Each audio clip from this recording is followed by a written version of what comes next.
ফুটন্ত পানিতে 2টা ডিম দিলে কি তৈরি হয় চলুন দেখে আসি। এটা যে কোনো খাবারের স্বাদ বাড়িয়ে দেবে 100 গুণ।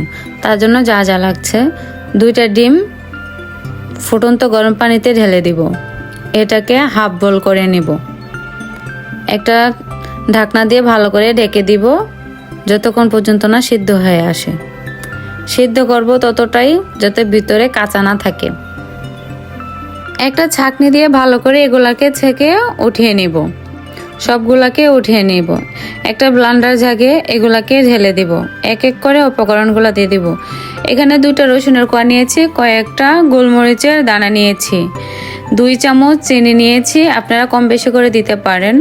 এখানে 3 চামচ গুঁড়া দুধ নিয়েছি, আপনারা এটাও চাইলে কম বেশি করে দিতে পারেন। 2টা কাঁচামরিচ নিয়েছি, 2টা লেবুর টুকরো নিয়েছি। এগুলাকে ভালোভাবে রস বের করে নেব।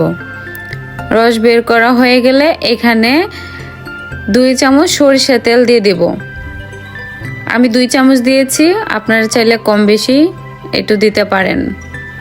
এখন এগুলাকে ভালোভাবে ব্লান্ডার করে নিব। এই তো আমার ব্লান্ডার করা কমপ্লিট হয়ে গিয়েছে।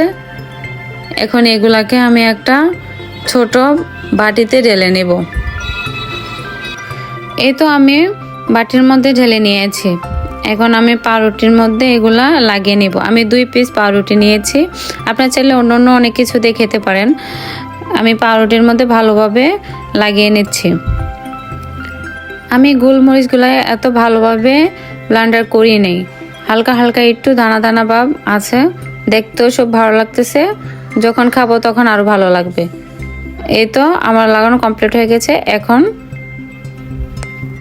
খাওয়ার জন্য রেডি। আপনারা চাইলে বাসায় সকালে বা বিকালে নাস্তার সাথে এটা বানিয়ে দিতে পারেন, বাচ্চারা খুব পছন্দ করবে।